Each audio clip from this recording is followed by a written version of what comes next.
Vegas Strip studio in scintillating Las Vegas, Nevada. I'm Brad Stein. You're watching BettorCenter live on LouisDiamond.com, YouTube at Louis Diamond, and Facebook.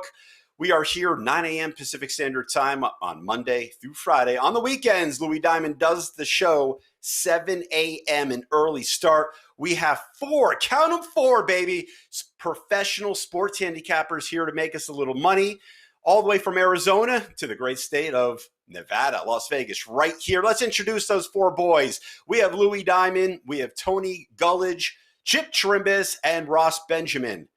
Gentlemen, welcome to the show. How the heck are you doing today? Hey, good morning. As long as we do. Unfortunately, technical difficulties left me out yesterday, but I learned a lot over the weekend, and I want to tell you, I learned that LeBron James is the first player to win NBA Finals MVP with three different teams. I learned that Russell Wilson is going to have to pull a Houdini act almost every week to get the Seahawks to win.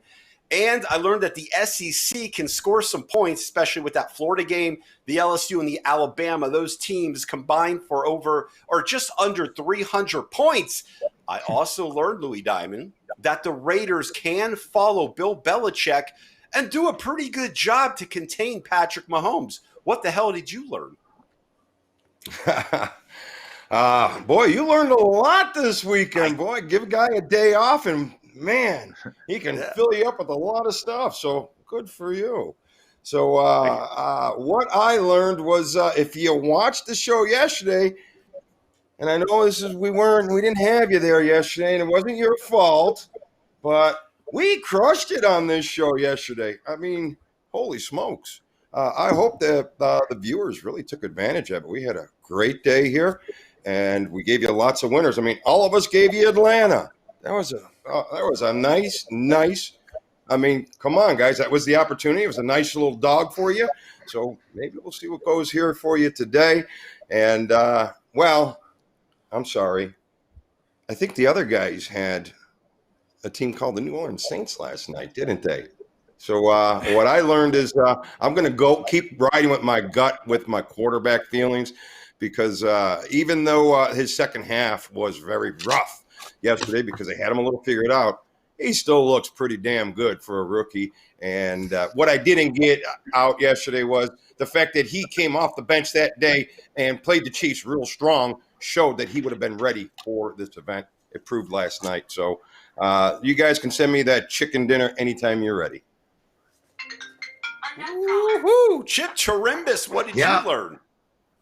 I learned you don't ever go against 4-1. Congratulations, Louis, on last night's big winner. But to tell you the truth, the most surprising thing I had is that Edgar Renteria, I believe is how you pronounce his name, is no longer going to be the manager of the Chicago White Sox, who made for the playoffs for the first time in 13 years, or since 2008.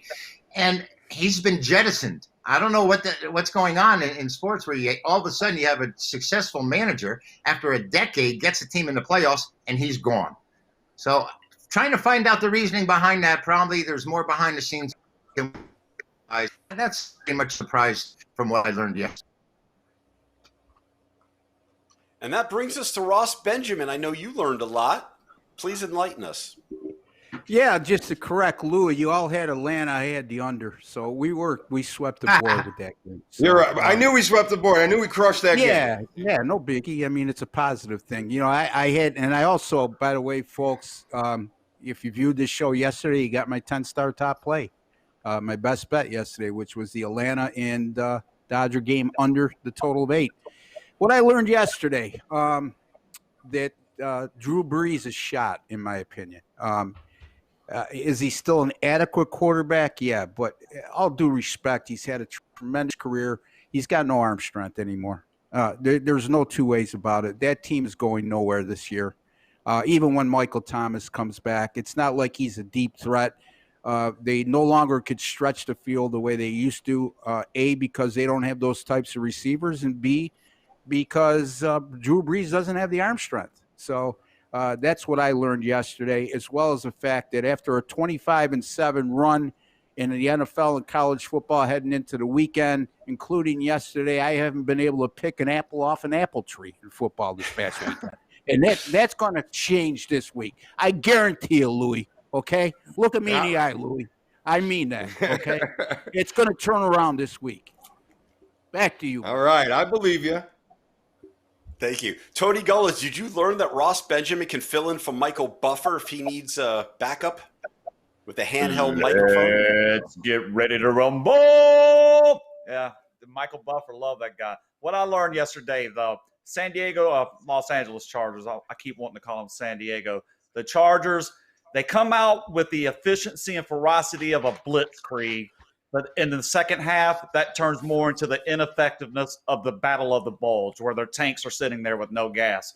I'm going to put this on the New Orleans secondary. I just thought those guys looked completely lost. The Chargers were able to use the big play over the top on multiple occasions, including the one where they took the lead in the second half. It was a 3rd down and 10, an all-out blitz, and the cornerback stares into the backfield while the receiver runs right by him for an easy touchdown.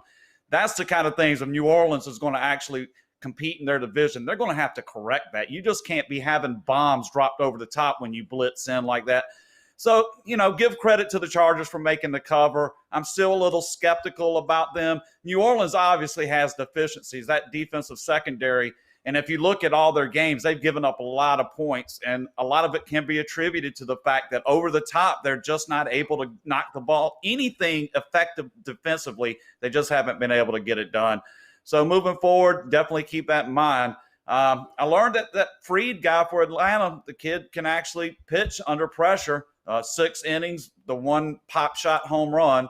Both pitchers did well. Buehler, I think his problem was walking people, but he was able not to give up the big hit. Usually when you walk guys like he was, as we saw in that early game where Houston gave him the 4th out on a routine ground ball to Altuve in the shift, he just kind of casually throws it to first. Gurriel not able to scoop it. And what happens? The next batter, the inning should be over, and the next batter hits a 3-run home run to dead center. And that pretty much, made the result right at the beginning. So that's basically what I learned yesterday. You got to get the 3 outs when you can get them. And got to learn how to play defense on the back end if you're going to blitz up front. Gentlemen, we're off to a hot start. Pat Riley hairdo, a tie, glasses. Ross Benjamin with the handheld Michael Buffer microphone. Louis Diamond's happy. And Chip Chirimbes is the eye candy of the show. We are off to a great start. Game number 1, gentlemen. Here we go. Bills at Titans. Tuesday night football. This is not a lie. This is the new regular, the new normal. Bills at Titans. Bills -3.5. And this was an over-under of 53.5. We'll start with Tony. All right, the main notes I've got here are 23 players for the Titans, players and staff. A total of 23 people have tested positive for COVID. None of the players that tested positive are going to be on the roster tonight. I looked through that list, obviously you can field a team and play a game. I really didn't see anything that overwhelmed me in terms of loss, but obviously when you don't have the continuity, that's going to be an issue. Also going to note that the Bills are top 5 in points scored and total yards, which for them, wow, that's pretty strong for a Bills team, usually built on defense. I did know Tennessee's defense, just terrible against the run, right? 166, damn near the bottom of the league against the run. I'm going to be honest here. I was looking for any reason I could find to play Tennessee in this game. I really thought the home side getting more than a field goal would be the play, but I just couldn't find it. The only thing I could rest my hat on for Buffalo's defense porously is that they're very near the bottom of the league in 3rd down conversion defense, giving up 49% on 3rd downs, which is not a good number. It allows the other team to keep the ball and keep moving. But I'm gonna have to go with Buffalo here. I actually bought it down to 3 and paid an extra 15 cents. So I paid $1.25 to get the 3, as pretty much everywhere is 3.5s now. That's for me tonight. Buffalo -3. All right, this game opened up Bills -2, currently -3.5, opened up over under 54. Now it's 51.5. That brings us to Chip Chirimbes. Well, I'm sorry that I have to disappoint the homer here, but I think this rescheduling of Buffalo may have had some kind of effect on them. I'm not too sure. I mean, their game against Kansas City was push back. And I think that possibly a 4-0 team like Buffalo might be looking ahead toward the Chiefs, even though they got beat last week.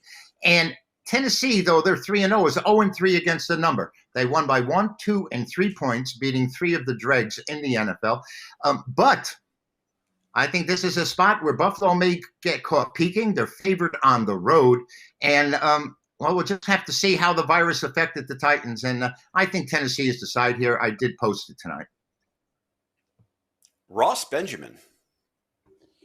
Boy, oh boy, oh boy! You put me in a tough spot. And I knew this guy from wherever he's from, Stamford, Connecticut, now in Vegas, sometimes in Florida, all over the map, and he's all over the map with this play too, I think.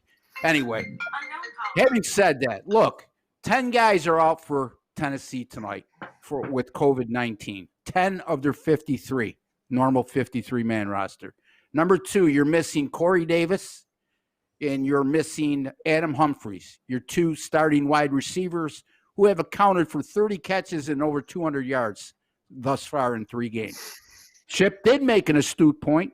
Tennessee is 3-0, but the wins were by a combined 6 points. And as we discussed yesterday, those 3 wins, not only by the narrowest of margins, but against 3 teams that are combined 3-12. If you know anything about Sean McDermott, his teams don't look ahead. They take it week by week. And Buffalo, look, they're 4-0 this year, but they're not in that position as a franchise where they're good enough to look ahead.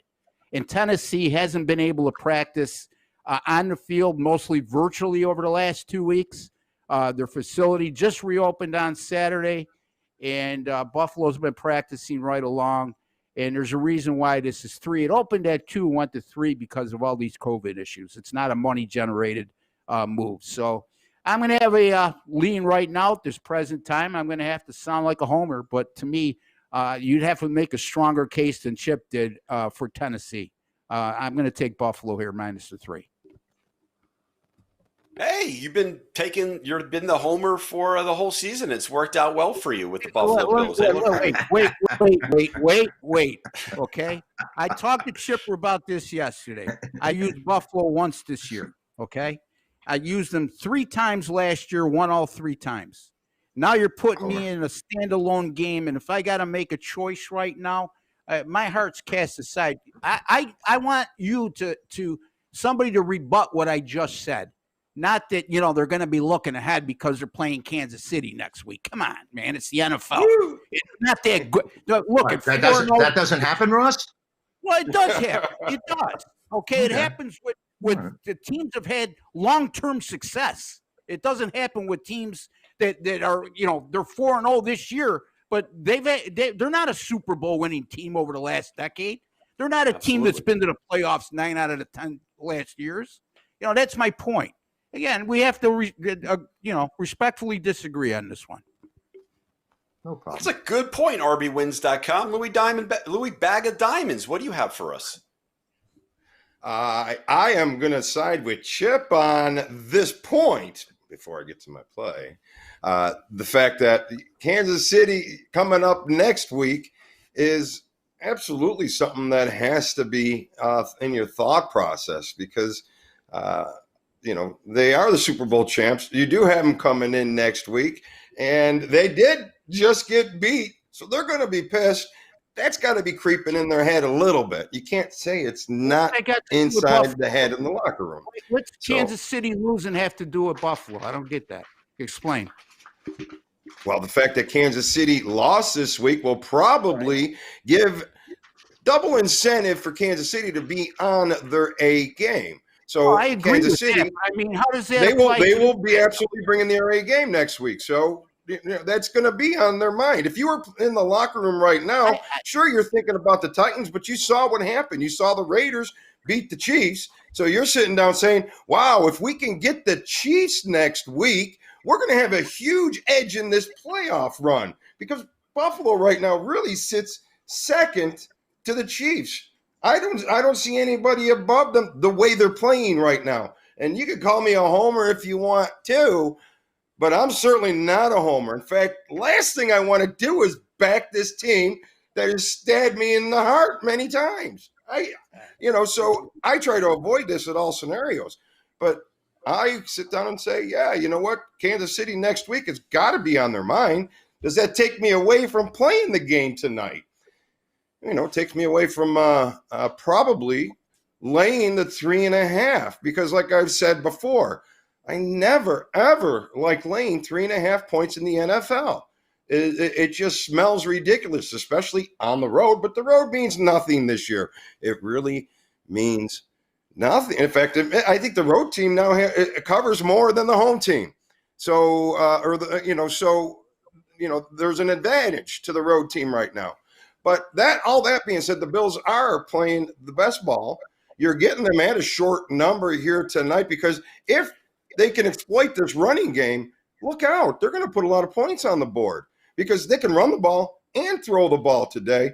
And Titans, I believe, are going to be not as focused. Yeah, I think that the COVID issue has to be in their head at all. So, yeah, I'm a big fan of trying to get my head inside the locker room. And sometimes you see that does work. Like yesterday, I tried to feel what this kid was going through. I looked and see what he was doing, Justin Herbert. And he came out there cool as a cucumber against the Chiefs, the Super Bowl champs, in his rookie debut. Unexpected, last minute. That means a lot to me. And it showed again last night. He's cool. He's cool as a cucumber, and he's going to have a big career. So I recommend you follow him before the bookmakers could take that value away, because it won't be long. So, but yes, I think Buffalo is the play tonight. I won't lay the 3.5, but you know me, I'll play that teaser. In fact, I opened it up yesterday with San Diego.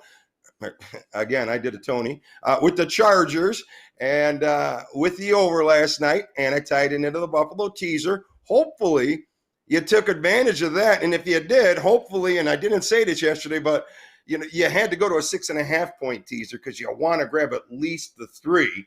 But actually, I grabbed a 7-point teaser, and I very rarely play that, but I crossed the 3. I got 3.5 tonight with Buffalo, and so that's what I would recommend if you can cross it. I would cross it in with the over tonight. I think they can exploit and score some points. Hey, Brad. Louis, well said. Do you have anything else to add, or is that it? One more point, please. One more point. One more point. Tony made a good point. You always buy off the hook when it's a key numbers in the NFL or college football. 3, 6, 7, 10. Pay the extra juice. 13, 14 in college football. You should always pay. You should always buy off the hook on a key number. Those are the numbers that games land on the most. Yes, you're going to pay the extra juice, but the juice only counts when you lose.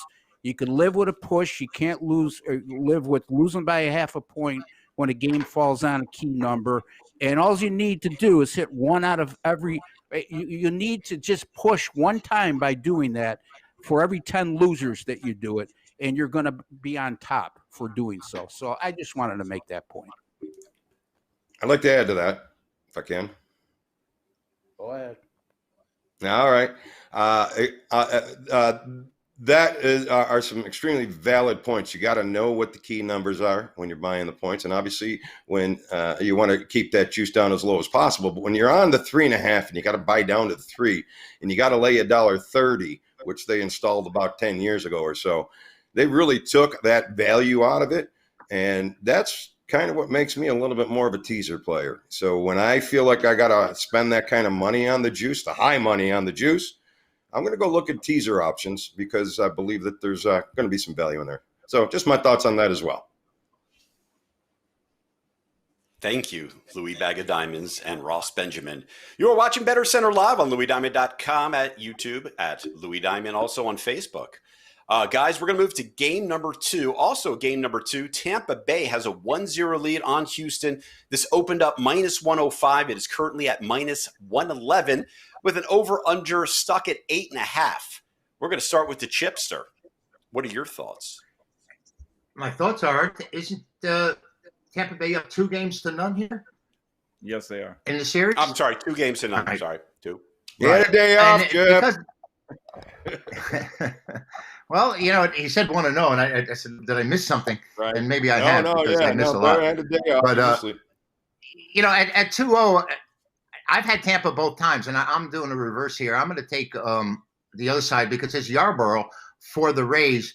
He's not a strikeout pitcher, and I think Houston's going to put the ball in play, whether they know it's coming or not. And I've had a great run in baseball, winning our Megabucks again yesterday brings us up to 18-4 with Tampa. And today I'm coming again in the same game, but I'm using Houston. I reverse field, and I usually don't like to do that. I usually like to say what I call following the X. In other words, you X a team if it won the day before, and they're considered to play the next day. But this is the playoffs. This is different. Houston doesn't win here. We know it's over. They're not going to come back from being 3 down. It's not the 57 Yankees. So I'm going to sit here and take Tampa Bay. Against Tampa Bay, I'm going to take Houston. Very fair. Tony Gulledge, you agree? Disagree? The main thing I noted about Yarborough was his previous start. He threw the most innings of any start he's thrown all year. And the way I grade starting pitchers and trying to read the tea leaves, that's not a good sign for him. Anytime a pitcher exceeds their normal workload, you can expect a drop-off in performance the next couple starts. I expect that for him here. Urquidy for Houston, 2.60 ERA away from home with a whip under 1. Limited work, but he's shown to be proficient in this spot. Chip mentioned it. It's a winner-take-all situation for me, with the caveats against the starter for Tampa, Yarborough. I can find reasons not to take them. For me, Houston is the clear choice. I got it at -102. Houston, for me, is a clear choice in this game. Ross Benjamin. Yeah, I'm going to go with a law of averages play here because the first 2 games of this series went under, and I like this one to be a high-scoring affair. Urquidy, 1 postseason start this year, came against Oakland. He gave up 4 solo home runs. Houston's only scored a combined 3 runs in the first 2 games of the series. That's the bad news. The good news is they left 19 men on base, so they're not going without opportunities to score, and I think they'll cash in on those tonight against a more favorable pitching matchup. And if they can get the lead in this game, they're going to get the front end of the Rays bullpen, which isn't nearly as effective as their back end of the bullpen is. And keep in mind, these are 2 teams that have displayed excellent power throughout the postseason.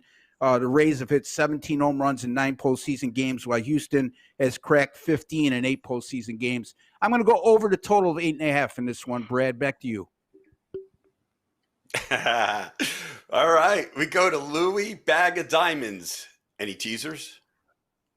No teasers on the baseball here, but there are baseball teasers, believe it or not. But I think they're actually reverse lines is what they kind of are. So, but I got to kind of disagree here with Ross. I'm not saying I got a big play on the under, but I kind of see the under as a little bit of a play here, but I am a little worried about the under. But, Yarborough's been a solid under, 2-8 to the under his last 10 outings.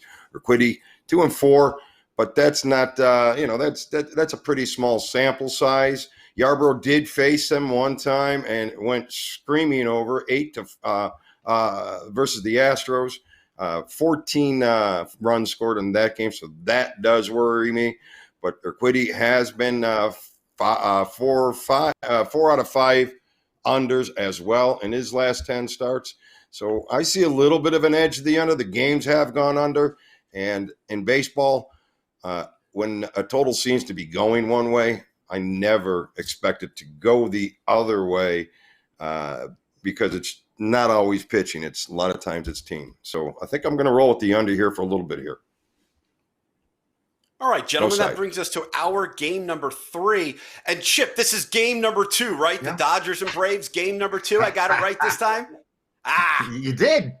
Good job that day off. Right. You come back stronger. He learns fast. See? You see, I made one mistake and you got me. All right, Dodgers. But you throw it at me. You throw it at me.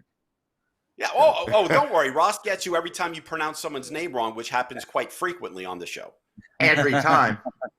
Every time he gets it. I'm a numbers guy, Dodgers not a letters opened up -175, currently -117, over under 8. Now it's 8.5. We're going to start there with you, Chip. Yeah. Well, I had the winner yesterday. We all did here. We all liked Atlanta, and I'm coming right back at them. Everyone had keyed the starting pitcher for Atlanta yesterday, undefeated. And I think the key to the whole series is this Ian Anderson, 22 years old. He's thrown 11 and a half playoff innings with giving up only 5 hits, 17 Ks. He came in the last 6 games of the regular season in August 26th. He made his major league debut, and here he is in a focal point and to get to the World Series. I like this Anderson. I think he's really tough to hit. I think he's the type of pitcher that knocks the bat out of your hands. And you know what? They have momentum. They have confidence. The Dodgers have to be questioning themselves a little bit, only scoring 1 run yesterday. And maybe these arms of the Braves, who obviously appear to be a bit underrated as they have 4 shutouts in the playoffs.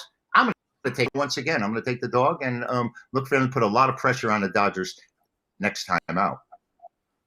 Once again, those pesky Braves with that pitching staff. Could this be like the 90s Braves? What do you think, Tony G?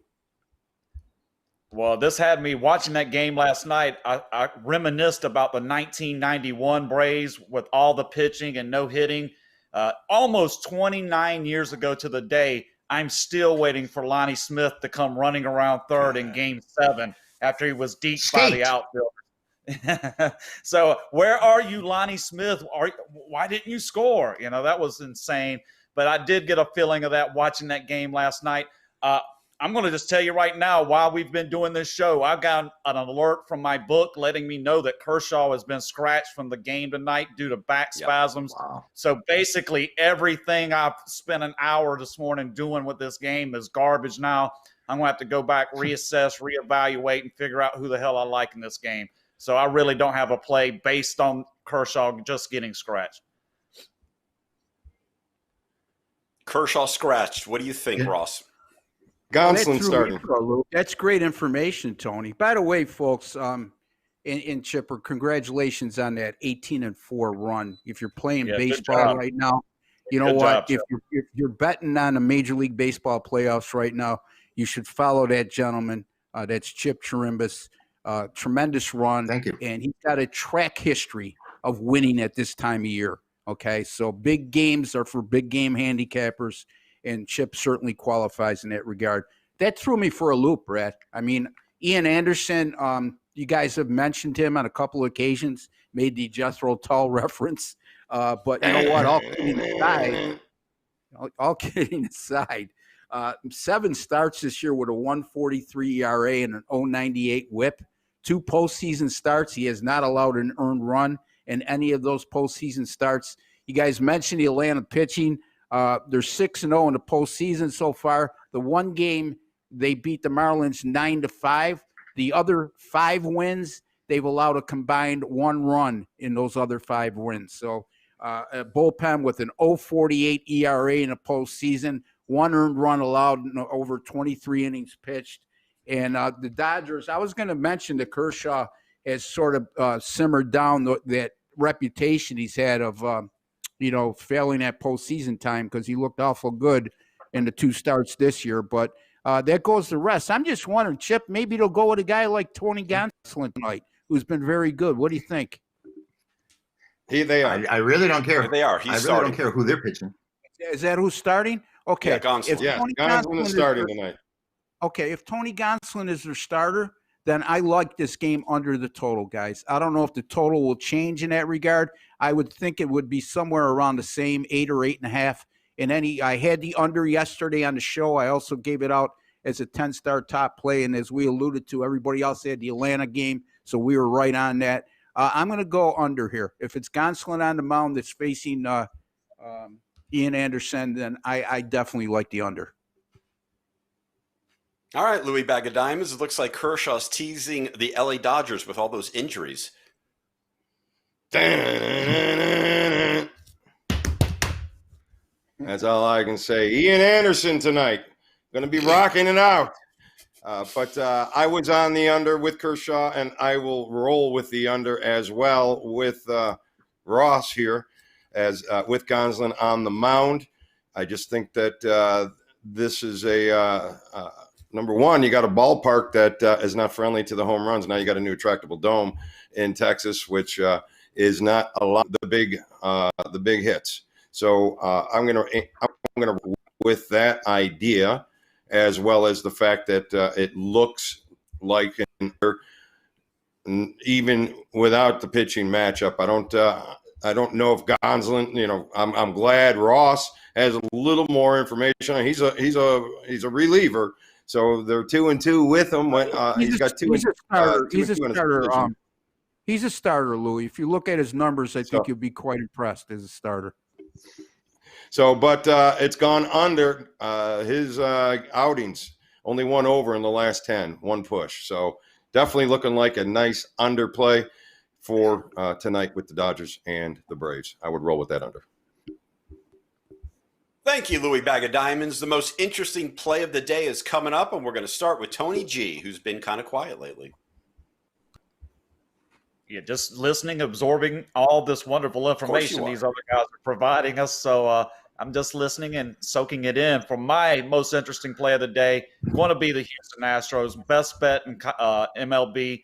Basically, the best bet I've got today is going to be Houston to stay alive in this series against the lesser of the Tampa. This is a spot where I'm actually calling for Yarborough not to be that efficient. I'm expecting maybe a few runs. And in these games, just a couple runs is all it really takes. As you watched yesterday, an error led to a 3-run home run, 3-0 first inning, final score 4-2. So everything happened right up front at the beginning of that game, and it basically bogged down, and that was it. So almost today, expect something similar. You're going to get something early, I believe, and then the bullpens will do the rest of the work. Houston gets the win, my most interesting play of the day.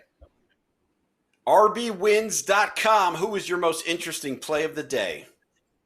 Yeah, it'd be Tony Gonsolin. By the way, Louis, he has pitched in relief this year, but mostly as a starter. So you weren't 100% wrong on that. But he's been. I mean, look at his numbers, Louis. I think you'll be pretty impressed. Yeah, no, they were.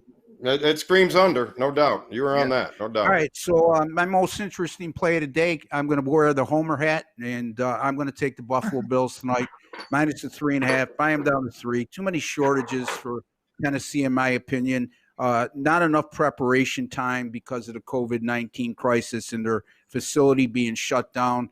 You don't get sharp by virtual meetings. You get sharp by being on the field. And what concerns me with Tennessee, their defense, the last 2 games have allowed 30 points on each occasion, and that's against Jacksonville and Minnesota. And Jacksonville rang up 480 total yards against them, while the Minnesota Vikings rang up 464 yards against them.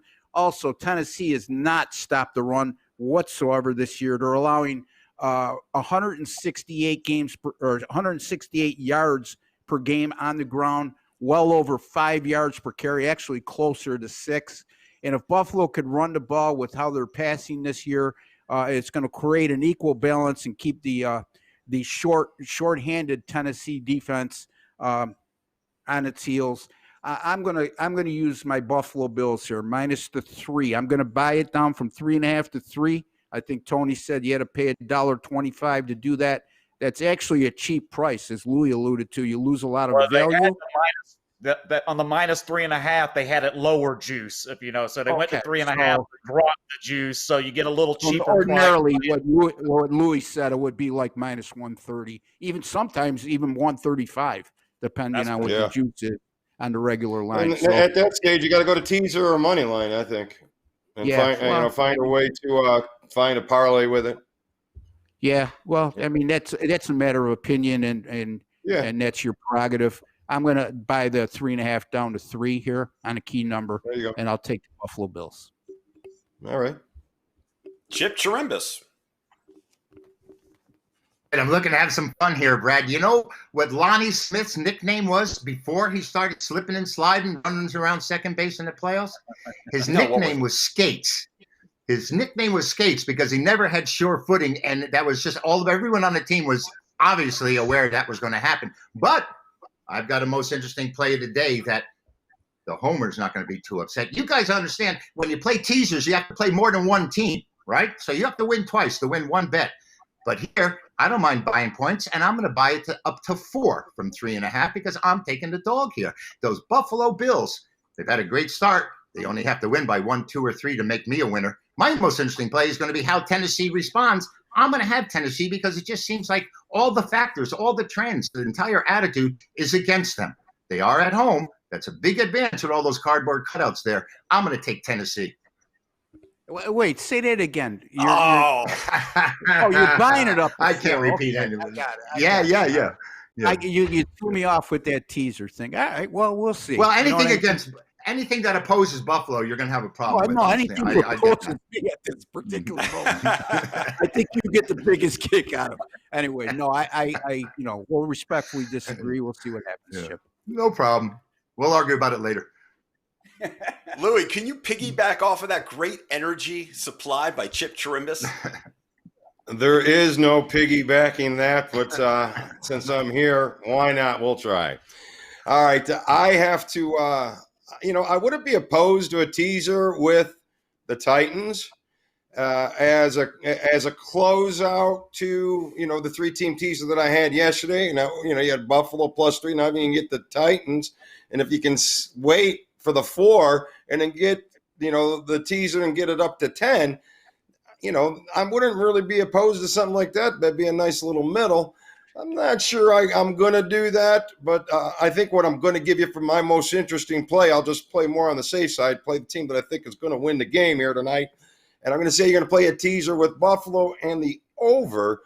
And because you have to go to a 7-point teaser and the juice gets so expensive on a 2.7-point teaser, minus $1.40, terrible investment. So you need to get at least a third team in there. So now you're getting some return on your investment. So I would open up a 3-team teaser. I would start with Buffalo and the over, and I'd have an open spot because we got football tomorrow. We got football Thursday. We got football Friday. We are not going to be out of football. I think we got football every day for a while now. So as long as we do that, you can open up some teasers and play day to day. That's what I think is interesting. All right, guys, gals, we're out of time. We're out of picks. I want to thank you to all the gentlemen. That's Tony Gulledge, Ross Benjamin, Chip Chirimbes, and Louis Bag of Diamonds. Thank you, guys. Special thanks to Eugene, our technical director, supervisor, and producer, Spotlight Film Productions. 9 a.m. Pacific Standard Time during the week, 7 a.m. Pacific Standard Time on the weekends. We do this on LouisDiamond.com, YouTube at Louis Diamond, on Facebook. I'm Brad, BettorCenter Live. Have a fantastic day. Enjoy Tuesday Night Football.